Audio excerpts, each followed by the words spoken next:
ആ പ്രതീക്ഷയും അസ്തമിച്ചു. ഇറാൻ യുദ്ധം തുടരും. മധ്യസ്ഥരായ പാകിസ്ഥാൻ മുഖേന ഇറാൻ യുഎസിന് നിർദ്ദേശങ്ങൾ സമർപ്പിച്ചിരുന്നു. ഈ നിർദ്ദേശങ്ങളെ പുച്ഛിക്കുകയാണ് യുഎസ് പ്രസിഡന്റ് ഡൊണാൾഡ് ട്രംപ്. വിഡിത്തമാണെന്നും മാലിന്യമാണെന്നും പരിഹസിച്ചിരിക്കുന്നു ട്രംപ്. പൂർണ്ണമായി വായിക്കാൻ പോലും തോന്നിയില്ലെന്നാണ് ട്രംപിന്റെ പ്രസ്താവന. ഇറാന്റെ നിർദ്ദേശങ്ങൾ ഒട്ടും സ്വീകാര്യമല്ലെന്നും ട്രംപ് തുറന്നടിച്ചു. ട്രംപിന്റെ ഈ പ്രതികരണത്തിന് ചുട്ട മറുപടിയുമായി ഇറാനും എത്തി. ശത്രുവിന് മുന്നിൽ ഇറാൻ തലകുനിക്കില്ലെന്നാണ് പ്രസിഡന്റ് മസൂദ് പെഷഷ്കിയാൻ എക്സിൽ കുറിച്ചത്. ഇതോടെ മേഖലയിൽ സംഘർഷം തുടരുമെന്നുറപ്പായി. പ്രൊജക്ട് ഫ്രീഡം വീണ്ടും ആരംഭിക്കുമെന്നും ട്രംപ് പ്രഖ്യാപിച്ചു.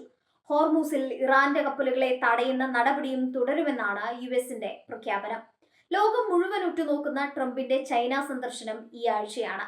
ചൈന സന്ദർശിക്കുന്നതിന് മുൻപ് ഇറാൻ യുദ്ധത്തിന് പരിഹാരം കണ്ടെത്തുമെന്നായിരുന്നു ട്രംപിന്റെ അവകാശവാദം. ഇതാണ് തകിടം മറിഞ്ഞിരിക്കുന്നത്. ഇതോടെ ട്രംപും ചൈനീസ് പ്രസിഡന്റ് ഷീ ജിൻപിങ്ങും തമ്മിലുള്ള കൂടിക്കാഴ്ചയുടെ ശോഭ കെടുമെന്ന് ഉറപ്പായി.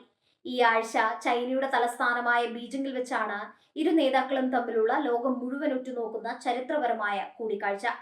ഒരു യുഎസ് പ്രസിഡന്റ് ദശാബ്ദത്തിനു ശേഷം ചൈന സന്ദർശിക്കുകയാണ്.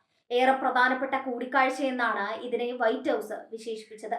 കൂടിക്കാഴ്ചയിൽ യുഎസിന് അനുകൂലമായ കൂടുതൽ ഇടപാടുകൾ ഉണ്ടാകുമെന്നും വൈറ്റ് ഹൗസ് വാഗ്ദാനം ചെയ്യുകയും ചെയ്തിരുന്നു. ഇറാനുമേൽ ചൈനയ്ക്കുള്ള സ്വാധീനം ഉപയോഗിച്ച് കൂടുതൽ ഇളവുകൾക്കും സമാധാന ചർച്ചകൾക്കും സമ്മർദ്ദം ചെലുത്താമെന്നും ട്രംപ് കണക്കുകൂട്ടുന്നുണ്ട്. കഴിഞ്ഞ വർഷം ബൂസുസാനിൽ നടന്ന ഒരു അപെക്സ് ഉച്ചകോടിക്കിടെ നടന്ന ഒരു ഹ്രസ്വ കൂടിക്കാഴ്ച യുഎസ് ചൈനീസ് പ്രസിഡന്റുമാർ നടത്തിയിരുന്നു. ഇരുവരും ഒടുവിൽ മുഖാമുഖം വന്നതും ഈ കൂടിക്കാഴ്ചയിലാണ്. ഇരു രാജ്യങ്ങളും തമ്മിലുള്ള ബന്ധത്തിലെ സംഘർഷം ലഘൂകരിക്കുന്നതിനായിരുന്നു ഇരു നേതാക്കളും അന്ന് ഊന്നൽ നൽകിയത്. ഇത്തവണ അജണ്ട ഏറെ വലുതാണ്. വ്യാപാരം, സാങ്കേതികവിദ്യ, തായ്വാൻ, ആഗോള സുരക്ഷാ സ്ഥിതി എന്നിവയെല്ലാം ചർച്ച ചെയ്യപ്പെടും. യുഎസും ചൈനയും അവരുടെ ശത്രുതയെ എങ്ങനെ കൈകാര്യം ചെയ്യും?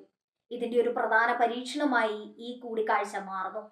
എന്നാൽ കാര്യങ്ങൾ വലിയ പ്രതീക്ഷ നൽകുന്നതല്ല എന്നാണ് നിരീക്ഷകർ പറയുന്നത്.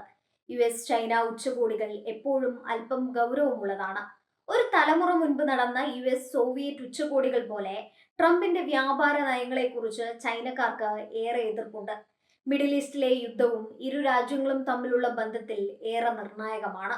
ചൈനയെ സംബന്ധിച്ചിടത്തോളം ഹോർമൂസ് കടലിടുക്ക് ഏറെ പ്രധാനപ്പെട്ടതാണ്.